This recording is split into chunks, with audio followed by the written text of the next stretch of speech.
video natin before. Okay Pero na. basa, nababasa yan. Ganyan. Ginagin Kaya? ko yan. Ginagin ko. Oo, sige, mas marunong ka naman. Ayan. Bali, ma'am. Soak, ma'am. One time lang yan, ma'am. I-click. Oo. So, yung isang click mo dito, ma'am, automatic. First suction, second suction. So, dalawa siya. So, first suction, 15 seconds, ma'am. Second suction. Second sanction. So, after nun, ma'am, rinse impedance ka naman. Ito, Okay. ma'am, yung 2 times. Ayan, ito. Pero wala kang ipapasip. Wala. Ang isisip niya mismo is diluent. Diluent, oo. Kailan mo gagawin yan? Kapag Pagbago. run na. Before ka mag-run, sir. So, pag open mo ng machine, yun yung pinaka-maintenance mo.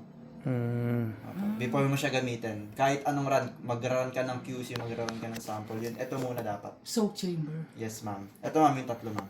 O, iklaro mo Soak, yan. ma'am. Oo. 2 times sa rinse, Oo. 3 times sa flush. Iklaro mo kay Sir Minwin. Ang turo niya, flash, clean, soak. Opo. Ilan yung ano. Wala namang problem din, Okay, ma'am.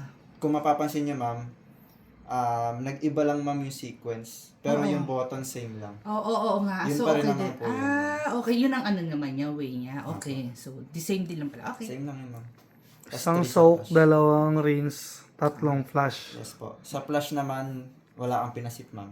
Diluent din yun. Diluent, oo. So, ang may papasip ka lang, soak lang. Okay.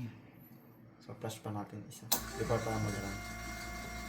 So, yun lang naman siya, ma'am. Oo nga. Pag open mo ng machine, yun yung pinakauna mong gagawin.